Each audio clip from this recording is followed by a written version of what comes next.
redenção, o sacrifício. Se a atualizará maior mistério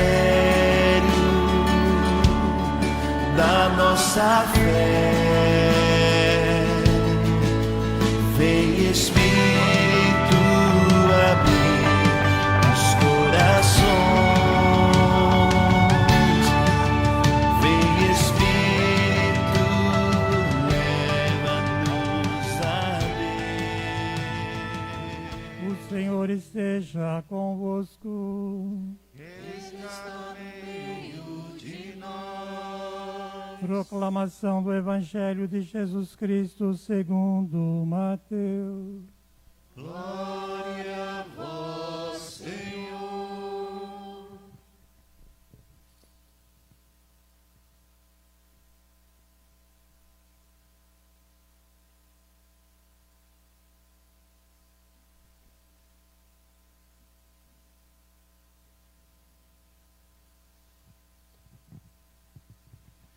Naquele tempo, os 11 discípulos foram para a Galileia, ao monte que Jesus lhes tinha indicado. Quando viram Jesus, prostraram-se diante dele. Ainda assim, alguns duvidaram. Então Jesus aproximou-se e falou: Toda a autoridade me foi dada no céu e sobre a terra. Portanto, ide e fazei discípulos meus todos os povos, batizando-os em nome do Pai, e do Filho e do Espírito Santo, e ensinando-os a observar tudo o que vos ordenei.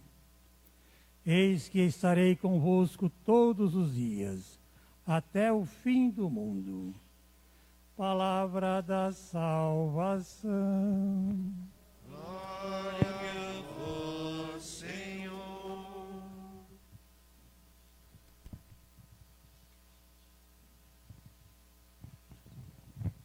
Podemos sentar.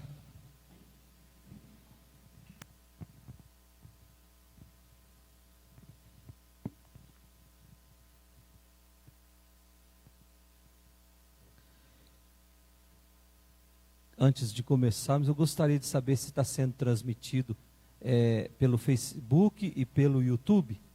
Muito bem. Nós estamos celebrando hoje uma solenidade muito importante na nossa caminhada de seguidor de Jesus Cristo, que é a solenidade da Santíssima Trindade. A penúltima solenidade desse tempo em que nós estamos vivendo, o tempo da Páscoa. Na próxima quinta-feira, vamos celebrar a solenidade do corpo e sangue de Jesus. Solenidade de Corpus Christi. Então, esse tempo que nós vivemos, o tempo da Páscoa, que pelo calendário litúrgico encerramos no domingo de Pentecostes, é um tempo muito frutuoso, que vem nos ensinar que a nossa caminhada de seguidor de Jesus Cristo, ela precisa ser pontuada por determinadas coisas que vão nos levar para o céu. E nós vamos compreender bem isso nessa solenidade que nós estamos celebrando hoje. A solenidade de hoje, Santíssima Trindade, a liturgia vem nos fazer um convite. Mas é um convite não para decifrarmos o mistério que está escondido na Santíssima Trindade, mas é um convite para contemplar esse Deus que é amor puro. Um Deus que vem ao nosso encontro como Pai, como Filho, como Espírito Santo. Podemos entender assim, um Deus que é o amor, o Deus Pai. Um Deus que é amado, o Deus Filho. Um Deus que é o amante, não no sentido pejorativo que nós estamos acostumados, mas é o amor que perpassa pelo Pai, pelo Filho e pelo Espírito Santo. Na teologia, a gente chama essa relação da Santíssima Trindade de pericorese. É uma dança, é circular, ela vai passando de um para o outro. Então não tem nenhum mais importante do que o outro no mistério da Santíssima Trindade. Tudo que nós atribuímos ao Pai, nós atribuímos ao Filho e atribuímos ao Espírito Santo.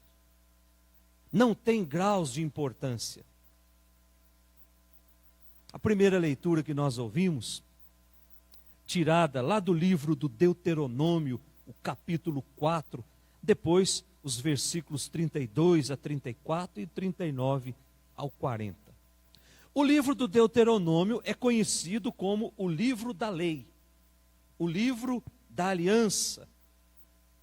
Foi escrito mais ou menos 650 anos antes de Cristo, na época em que quem governava o povo era o rei Josias.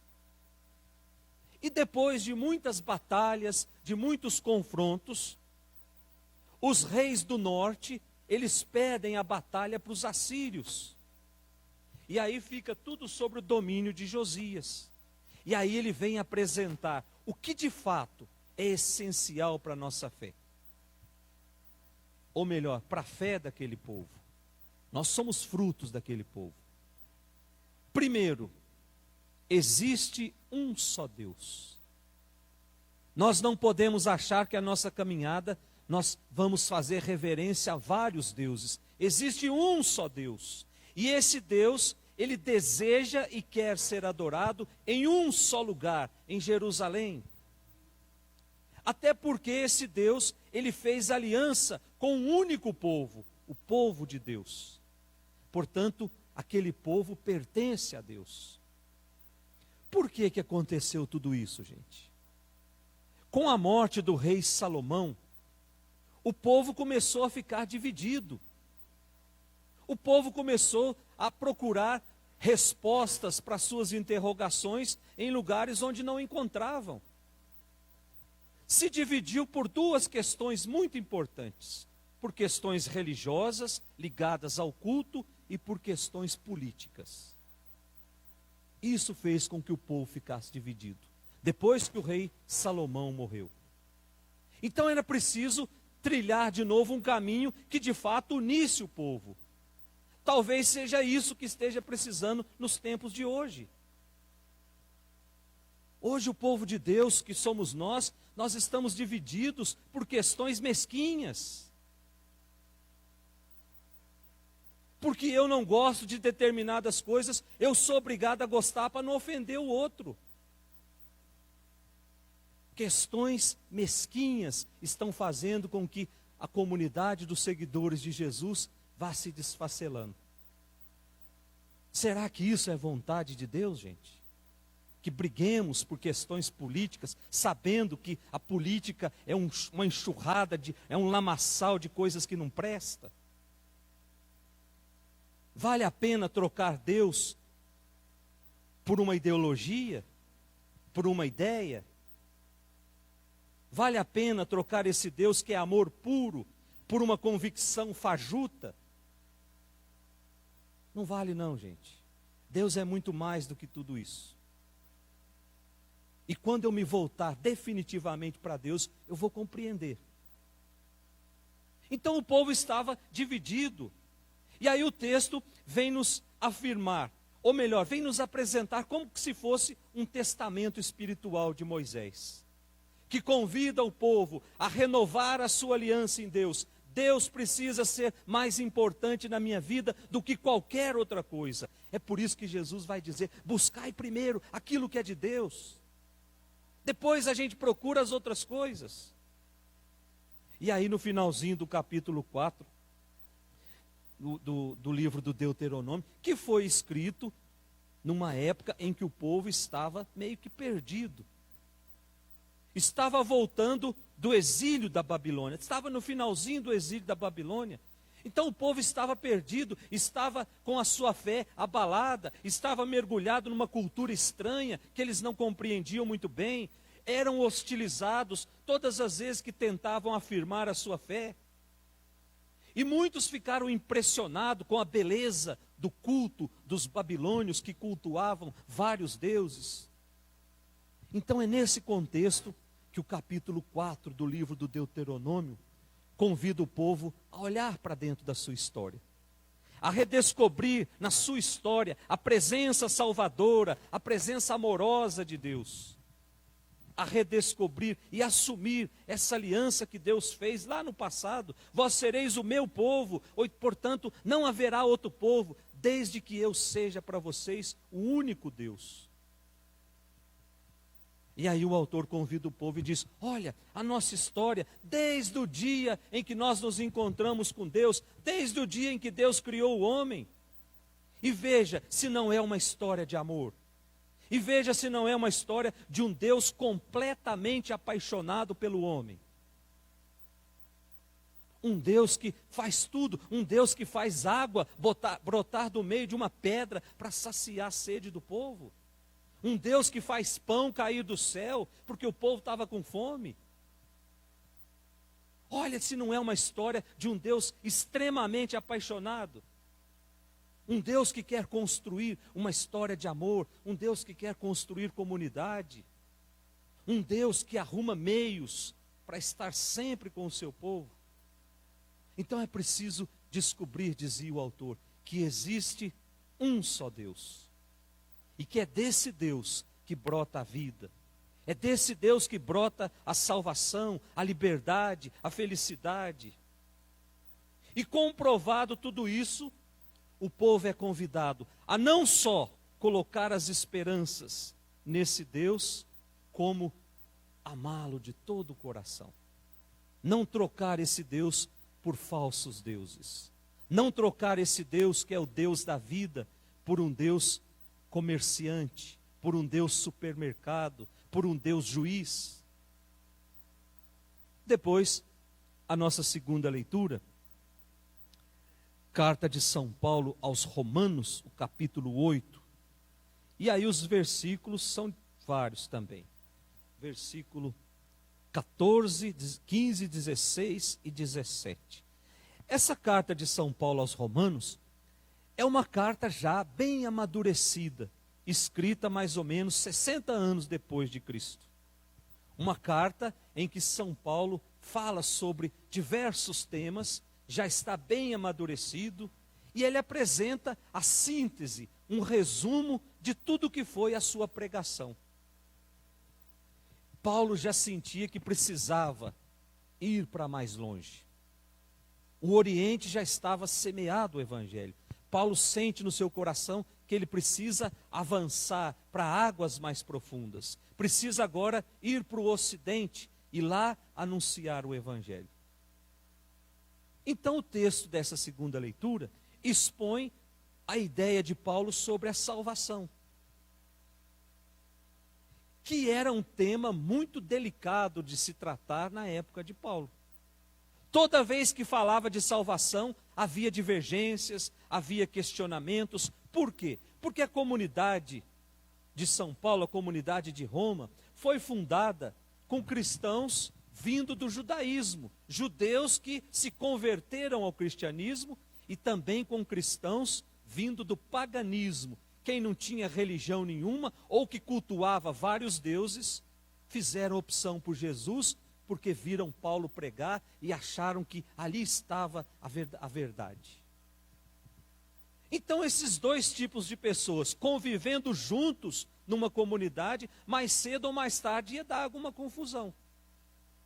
Aqueles que vinham do judaísmo diziam assim: a salvação, ela é adquirida, ou eu faço parte da salvação na medida em que eu sigo os mandamentos. Ou seja, para mim ser salvo, eu tenho que ser judeu primeiro. Pela minha fé, eu vou ser salvo, eu vou ser judeu, depois eu vou participar dessa salvação. E aí os que vinham do paganismo diziam: não, a fé basta eu querer, eu vou ser salvo. Então começou essa confusão dentro da comunidade. Aí São Paulo precisou intervir e dizer: gente, a salvação, ela é um dom que Deus nos oferece de graça. Todos nós nascemos destinados a ir para o céu. Agora, a porta para se entrar ao céu é Jesus. Ninguém chega no céu sem antes passar por Jesus. Ninguém é salvo sem antes fazer opção por Jesus. Essa proposta de salvação, ela chegou até nós por Jesus. Deus enviou Jesus para dizer: olha, gente, é possível ir para o céu mesmo mergulhado numa vida de pecado, desde que eu faça opção por Jesus. É Jesus que vai me levar para o céu. Não são méritos humanos, não. Eu posso ser uma pessoa boa a vida toda, mas no fim, eu posso participar da missa todos os domingos. Eu posso participar do culto lá na minha igrejinha todos os domingos. E quando eu fechar os olhos, eu vou abrir os olhos, eu vou estar lá nos braços do encardido. Porque a minha vida foi só um cumprimento de regras. Salvação não é cumprimento de regras. Salvação é opção por Jesus. Eu posso cumprir as regras de participar de tudo aquilo que a igreja me pede, mas se o meu coração não estiver em Jesus, eu vou ser somente mais um. O meu coração precisa estar em Jesus. O ritual que eu faço aos domingos, de sair da minha casa, de vir para a igreja, de participar, de ouvir as leituras, de comungar, ele precisa estar em sintonia com a minha opção por Jesus. Senão vai ser um rito vazio que não vai produzir nada. Eu posso estar aqui dentro hoje, eu posso comungar da Eucaristia daqui a pouquinho, mas o meu coração ainda está desejando o mal do outro. O meu coração ainda não consegue perdoar, às vezes, aquele que mora dentro da minha casa. Como é que eu vou querer ir para o céu desse jeito? É por isso que na missa, quando o padre fala corações ao alto, o que que a gente responde? O nosso coração, mas a gente precisa saber se está mesmo. Será que o nosso coração está em Deus ou está nas preocupações lá fora?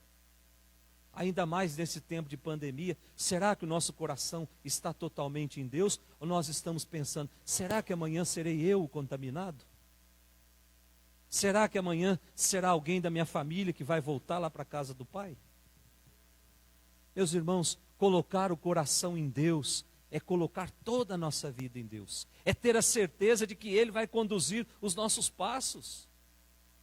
É ter essa confiança em Deus. Se Deus me criou, se Deus me colocou nesse mundo, não é para ser doente, não é para ser infeliz. Deus me criou para ser um homem, para ser uma mulher feliz.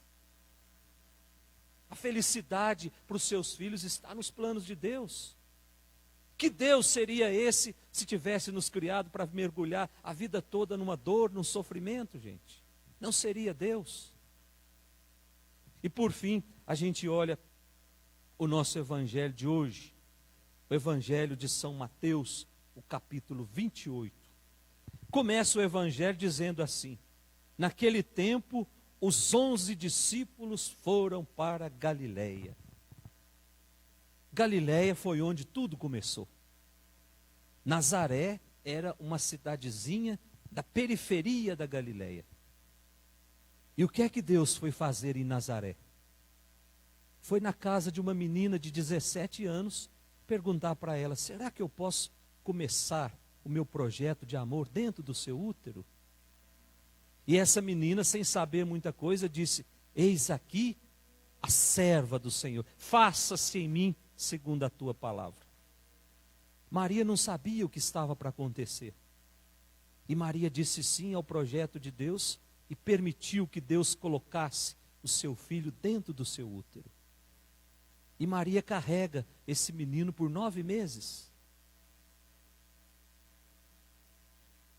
É muita ingenuidade achar que Maria não é santa.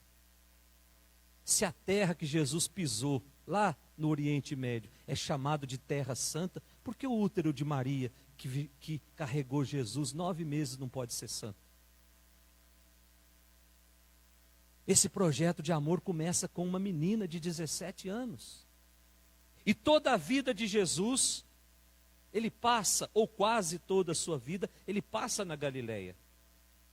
Foi na Galileia que ele começou a anunciar o Evangelho. Foi na Galileia o primeiro milagre de Jesus, Caná da Galileia, numa festa de casamento. Foi na Galileia que Jesus escolheu os seus 12, montou o seu time com 12 pessoas. Portanto, agora, depois de ressuscitado, Jesus marca um encontro com os discípulos na Galileia, num monte da Galileia, versículo 16 até o 18. E depois desse encontro, diz o Evangelho, que Jesus envia-os em missão. E por fim, Jesus dá a garantia de que ninguém vai ficar sozinho. Jesus ressuscitado estará sempre com a sua igreja, acompanhando cada um de nós que marcha pela nossa história. E é essa certeza que faz com que a igreja avance cada vez mais para águas mais profundas. Qual foi a promessa de Jesus nesse evangelho, gente? As 3 últimas linhas. Eis que eu estarei convosco todos os dias. Não é só nos momentos de alegria. Todos os dias. Na dor, na incerteza, no sofrimento, Deus está ali conosco. Na alegria, na prosperidade, Deus está ali conosco. Até o fim do mundo. Portanto, meus irmãos, Deus está aqui conosco, todos os dias. Pode ser que Deus esteja sentado aí do lado onde você está. Pode ser que Deus esteja aí onde você está assistindo a nossa transmissão. Pode ser, não, certeza. Esse Deus que se faz presente em todos os lugares. Talvez seja hoje o dia de dizer, ô Senhor, o Senhor está aqui comigo, então eu te faço um pedido simples. Vem morar no meu coração. Faz esse meu coração ser menos duro. Ensina esse coração a perdoar mais. Ensina esse coração a ser mais amigo dos outros, a não murmurar tanto. Faz desse coração um coração onde eu possa sentir a tua presença nas determinadas situações da minha vida. Peçamos a Deus nessa Eucaristia que Ele nos faça compreender tudo isso que foi proclamado no dia de hoje. Em nome do Pai, do Filho e do Espírito Santo. Vamos celebrar.